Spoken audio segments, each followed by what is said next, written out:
रसभेदी relation के बारे में पढ़ेंगे। यहाँ पे हमें पता है कि आयुर्वेद के अनुसार 6 रस होते हैं, मधुर, आम्ल, लवण, कटु, तिक्त, कषाय। उनमें से सबसे बलवान मधुर रस होता है और ये जो सीक्वेंस है, ये सीक्वेंस से ही हमें ये रस याद होने चाहिए। इसका उपयोग हमें ऐसा होता है कि हम हर एक रस का पांच भौतिकत्व याद करने के लिए ईजी जाता है। यानी कि ये जो ट्रिक है, इस ट्रिक से हम रसों का पंचमहाभूत से रिलेशन ईजिली याद कर सकते हैं। भुज, भूते, जते, तेजा, आवा, भुआ। यानी कि हमें देश व्यापस्तु भूयसाम सिद्धांत के अनुसार पता है कि हर एक पदार्थ पंचमहाभूत से बना हुआ होता है और जो कि रस है वो भी पंचमहाभूत से बने हुए होते हैं। हर एक रस में लेकिन हर एक रस में कुछ महाभूत प्रदान होते हैं, जैसे कि मधुर रस में पृथ्वी और जल प्रदान होते हैं, आम्ल रस में पृथ्वी और तेज प्रदान होते हैं और लवण रस में जल और तेज, कटु रस में तेज और वायु, तिक्त रस में आकाश और वायु और कषाय रस में पृथ्वी और वायु। इसे हम याद करने के लिए ये ट्रिक का यूज़ करेंगे। भुज यानी कि भूमि और जल, पृथ्वी और जल। भूते यानी कि भूमि और तेज, पृथ्वी और तेज। जते यानी कि जल और तेज। ते वा, ते मीन्स तेज, वा मीन्स वायु। आवा, आ फॉर आकाश, वा फॉर वायु। भूवा, भू फॉर भूमि, पृथ्वी और वा फॉर वायु। ये जो सीक्वेंस है हमें इसी सीक्वेंस से याद करना होगा। भुज, भूते, जते, तेजा, आवा, भूवा। ये सीक्वेंस हमें एग्जाम में बहुत काम आएगा। अब हम देखेंगे रस विशेष लक्षण। हर एक रस के विशेष लक्षण होते हैं जो कि अष्टांग हृदय में आचार्य वाग्भट ने श्लोक के अनुसार दिए गए हैं। मैंने श्लोक के कीवर्ड्स निकाल के ऐसे डायग्राम में निकाले हैं, इससे हमें इजी जाएगा पढ़ने में। मधुर रस, मधुर रस पिपली का ये नाम प्रिय, यानी कि जो चींटियाँ होती है उन्हें ये अट्रैक्ट करता है। देह सिर लाद, यानी कि जो देह है वो तजेलदार बनाता है। अक्ष प्रसादन, यानी जो हमारे इंद्रिय हैं उसका प्रसादन करता है। वक्त्र अनुलिम पति, यानी कि हमारे मुख में लेपन करता है। Forming layer. लवण रस, लवण रस ऐसा है कि सुश्रुत के अनुसार लवण रस में पृथ्वी तेज अधिक्य होता है, लेकिन वाग्भट कहते हैं कि लवण रस में जल और तेज अधिक्य होता है। ये हमें याद रखना पड़ेगा। लवण रस, लवण रस कपोल गल दाह कृत, यानी कि गल और कंठ बर्निंग सेंसेशन, जैसे कि गल और कंठ में बर्निंग सेंसेशन हो रहा है, पेन हो रहा है, ऐसा हमें ज्ञात होता है। स्यांदयति आस्यम, यानी कि मुख में स्राव निर्माण होता है। आम्लरस, आम्लरस में हम देखेंगे कि क्षालयते मुखम। यहाँ पे हमें ऐसे भी क्वेश्चन आ सकते हैं कि डैश डैश मुखम, तो हमें वन वर्ड आंसर क्षालयते मुखम आम्लरस के संदर्भ में लिखना होता है। क्षालयते मुखम यानी कि मुख में स्राव होना, जो कि हमारे माउथ को क्लीन भी कर सकता है। हर्षण रोम दंता नाम, यानी कि रोम दंत जे हर्षण। अक्षी भ्रू निकोचन, यानी कि आईज आईब्रोज का कॉन्ट्रैक्शन हो जाता है जब हम आम्लरस का सेवन करते हैं। तिक्तरस, तिक्तरस विषयेति हास्यम, मुखाची लिप्तता नष्ट करतो। रसनम प्रतिहंती, रस ग्रहण सामर्थ्य कम कर देता है। जो हम रस ग्रहण करने का ज्ञान होता है उसे तिक्त रस कम कर देता है। कटुरस, कटुरस उद्वेजयति जीवाग्रम, उद्रेक पैदा करता है टंग के रीजन में। डोळे नासा यांमध्ये स्राव निर्माण करतो, इसका मतलब है जो आईज और नोज है इसमें सिक्रेशन स्टार्ट कर देता है। गाल भाजल्याप्रमाणे, मीन्स हमारे जो चीक्स है वो जैसे बर्न हो रहे हैं वैसा फील हो जाता है कटुरस के सेवन से। कषाय रस, कषाय रस जड़े जीवा, टंग हेवी हो जाती है ऐसा हमें फील होता है जब कषाय रस का सेवन करते हैं। कंठ स्त्रोतो विबंध कृत, यानी कि कंठ और स्त्रोतस का अवरोध करता है। यानी कि स्त्रोतस यानी कि बॉडी में जो चैनल्स होते हैं उसे ब्लॉक कर देता है। अब हम पढ़ेंगे हर एक रस का कर्म, यानी कि वो बॉडी में क्या काम करता है। मधुर रस, मधुर रस आजन्म सात्म है। मतलब अजन्म सात्म, यानी जन्म से ही बालक अपनी माँ का दूध पीता है तो उसे पहले से ही उसकी आदत सात्म होता है, इसलिए अजन्म सात्म, इसे मधुर रस को कहा जाता है। क्योंकि मातृस्तन्य ये भी मधुर रस ही होता है। मातृस्तन्य दुग्ध में मधुर रस होता है और वो गुरु रहता है, हेवी रहता है। भ्रूण, भ्रूण करनारा, भ्रूण करने वाला रहता है। कंठा से हितकर, मीन्स जो हमारा कंठ है वो उसके लिए बेनिफिशियल रहता है। स्तन निर्माण करना, जो ब्रेस्ट मिल्क है उसे प्रोड्यूस करने के लिए ये मधुर रस हेल्पफुल रहता है। संधान, संधान यानी जोड़ना, मीन्स जो बोन्स है जॉइंट्स है उसे जोड़ने का काम मधुर रस करता है। आयुला हितकर, मीन्स जो हमारी आयु है, लाइफ स्पैन है उसे बढ़ाने का, जीवनीय, ऐसा ये मधुर रस होता है।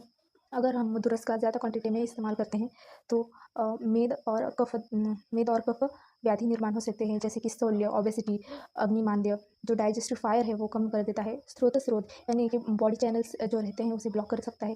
संन्यास, मेह, गंड, अर्बुद, बिंदत्वात्मक ओज परिपोषण, जो ओज है उसका परिपोषण करता है। अर्धांजलि ओज मात्रा में रखने का काम करता है। इन शॉर्ट हम इसे ओज वर्धक भी कह सकते हैं। ये हो गया मधुर रस का। अब हम चलेंगे आम्ल रस की तरफ। आम्ल रस का कर्म है अग्निदीपन करना। यहाँ पे जो अग्निमांद्य हुआ था, मीन्स डाइजेस्टिव फायर कम हुआ था, उसके ही अपोजिट अग्निदीपन जो डाइजेस्टिव फायर बढ़ाने का काम करता है। और यहाँ पे गुरु था, वैसे यहाँ पे लघु है।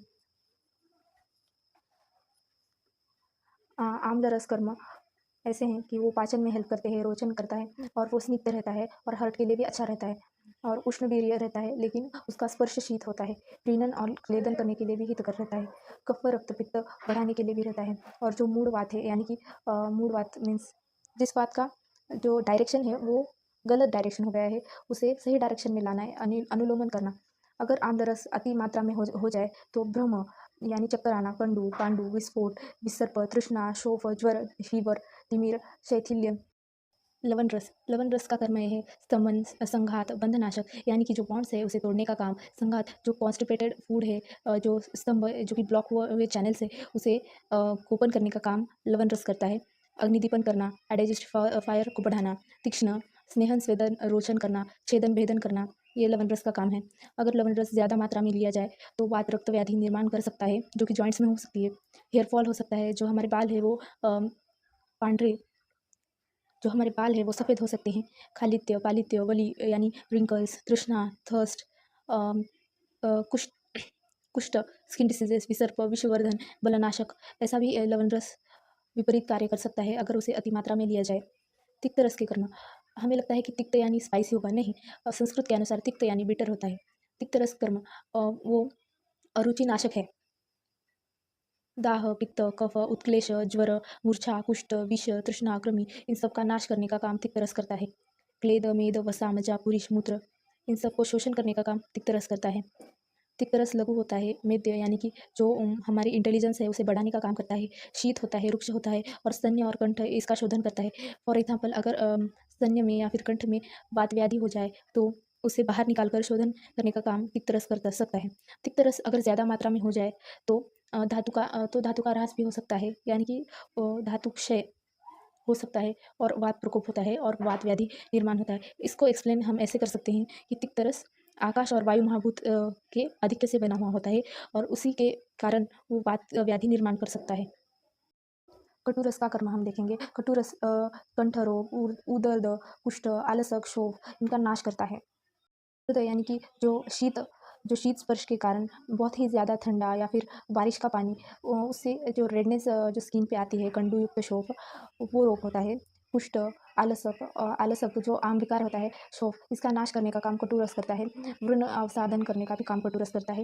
व्रण अवसाधन यानी कि जो व्रण रहते हैं शरीर पर आते हैं, जो उसका रोपण योग्य होता नहीं है और विकृति दूर करने का काम कटु रस करता है। स्नेह, मेद, क्लेद, उपपोषण, मतलब स्नेह, मेद और क्लेद, इन सब का उपपोषण करने का काम कटु रस करता है। दीपन, पाचन, रुच, शोधन, ये भी काम कटु रस करता है। अन्न का पोषण करना, कफ का नाश करना और जो बॉन्ड्स रहते हैं उसे तोड़ने का, स्रोत सपन करने का भी काम कटु रस करता है। अगर हम कटु रस को ज़्यादा मात्रा में लेते हैं तो तृष्णा, शुक्र और बल, इन सब का क्षय होता है। मूर्छा यानी कि अनकॉन्शियस भी हो सकते हैं। अंकुचन, कंप, कटी और पृष्ठ वेदना, इन लोकेशन पे पेन हो सकता है। कषाय रसकर्म, कषाय रसकर्म कषाय रसकर्म ऐसा है कि पित्त और कफ का वो नाश करते हैं और रक्त का विशेष शोधन करने का काम भी कषाय रस करता है। पीड़न, रोपण, शीत, क्लेद व मेद के शोषण का भी काम कषाय रस करता है। जो आम रहता है उसको परिवर्तित होने से रोकता है और त्वचा निर्मल करता है और अतिशय रुक्ष रहता है वो। अगर उसे अति मात्रा में लिया जाए तो वो शुक्रनाशक भी है। विष्टंभ यानी कि जो स्रोतस है उसे ब्लॉक करने का काम भी करता है। अदमान, हृत्पीड़ा, जो हर्ट है उस जगह पे पेन भी कर सकता है। तृष्णा, गलग्र रसस्कंद यानी कि मधुर रस में कौन कौन से द्रव्य आते हैं हम वो जानेंगे। घृत, सुवर्ण, गुड़, अखरोट, कदली फल यानी कि बनाना, चोच, परुषक, फालसा, शतावरी, काकोली, पनस, राजादन, चारोली, ये सब मधुर स्कंद में आते हैं।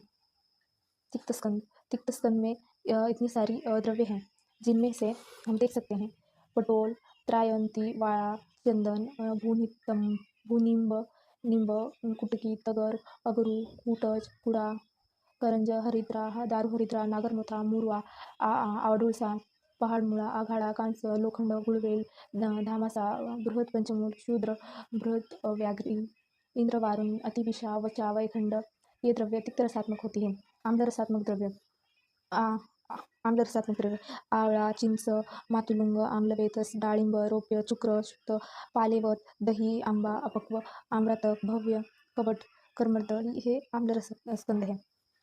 कषाय स्कंद हरितकी, बेहडा, शिरीष, कात, मध, मुकदंब, उंबर, मोती, प्रवाळ, अंजन, गेरू, कच्चे कवट, खजूर, बीस, कमलतंतु, पद्म, उत्पल, कमल का प्रकार है। ये सब द्रव्य कषाय रस प्रधान होते हैं। इन सब में जो इम्पॉर्टेंट है, जो हमें मेडिसिन के तौर पे यूज़ हो सकते हैं, हरितकी, बेहड़ा, आंवला, मातुलुंग, ऐसे इम्पॉर्टेंट ही याद रखने होते हैं। यहाँ से ज़्यादातर सवाल आने के चांसेस कम होते हैं। अगर हम एक्सेप्शंस की बात करें तो ये इम्पॉर्टेंट पॉइंट हो सकता है। एक्सेप्शंस ऐसे हैं कि जीर्ण, राइस, यव, मूंग, गहू, मध, खड़ी साखर, चांगल मांस, ये सब मधुर रसात्मक तो है, लेकिन ये कफ का वर्धन नहीं करते, जो कि मधुर रस का कैरेक्टरिस्टिक मान सकते हैं। और सिर्फ सेंधव लवण ही होता है जो आइस के लिए बेनिफिशियल या फिर गुड माना जाता है। बाकी के लवण रस जो रहते हैं वो आइस के लिए अच्छे नहीं माने जाते हैं। तिक्त द्रव्य सर्व तिक्त द्रव्य अवृष और वातकर होते हैं, लेकिन गुड़वेर और कड़ूपड़वल नहीं होते। और कटुरस सर्व कटुरस अवृष और वातकर होते हैं, एक्सेप्ट सुंठ, पिपड़ी। सर्व कषाय द्रव्य शीत, वीर्यात्मक और स्तंभन करने वाले रहते हैं, लेकिन हिरडा ऐसा नहीं होता है। रस संयोग यहाँ पे MCQ आ सकता है। रस संयोग टोटल 63 रहते हैं। रस संयोग टोटल 63 रहते हैं, उनमें से टाइप 57 टाइप्स के षड्रस संयोग होते हैं। अगर 2 रसों का संयोग होगा तो वो 15 टाइप्स का होगा, 3 रसों का 20, 4 रसों का 15, 5 रसों का 6 रसों का 1, और हर एक ईच रस हम बोलेंगे तो 6, ऐसे टोटल करके 63 रस संयोग होते हैं। Thank you.